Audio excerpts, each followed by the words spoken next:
In the early 1900s, the prairie town of Tulsa, Oklahoma was desperate for a source of clean water. So the city launched an ambitious project, building the country's longest pipeline to bring fresh, clear water to Tulsa from Spavinaw Lake, 50 miles away. This monumental engineering feat kept the city from going dry. Today, Tulsa is continuing with innovative ways to improve its water system. In a pilot project, the city has installed its first water distribution line made from high-density polyethylene, known as HDPE.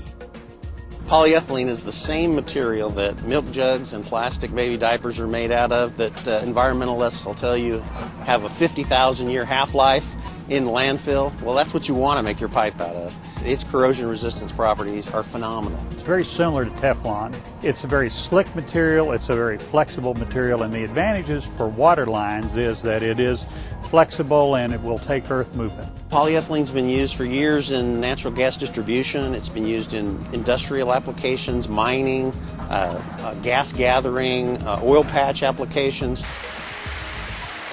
Materials like ductile iron, concrete, and PVC that are commonly used in water systems can have big problems. They are rigid and easily broken when the earth shifts or weather changes.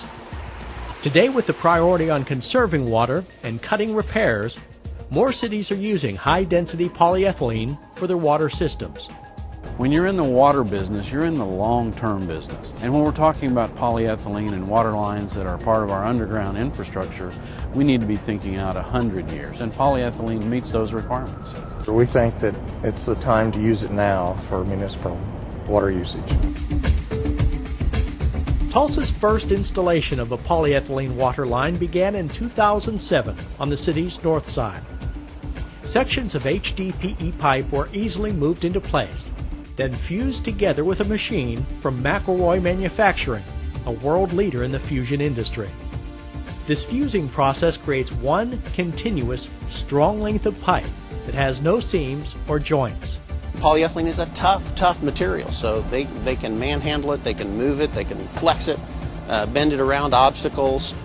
This pipeline that they're putting in here will be here when our children's children are here. The upfront costs are a little bit higher than the traditional materials, cast iron, but the long-term benefits far outweigh. You don't have the water line breakages, we don't have to remove corrosion, we don't have to descale it, so in the long term it's a far superior material. We don't necessarily want to be the first one to try every product, but on the other hand, whenever you have a product that has shown to be very effective in other utilizations such as the gas industry, it makes sense for us to move forward and test it in the water industry. It's wonderful that the city's reached out and decided we're going to become an agent for change, and we're going to try a material that is not new to the industry, but new to us. Because we want to save water, we want to have less leakage in our systems, we want to have lower overall maintenance costs for years to come. There is no question that water will become an ever-increasingly precious resource. This city, this country, all over the world. And the conservation of water is going to be vitally important. HDPE, with all of the benefits and attributes that it brings, with less line breaks, long endurance, less corrosion, should be an absolute winner in the future.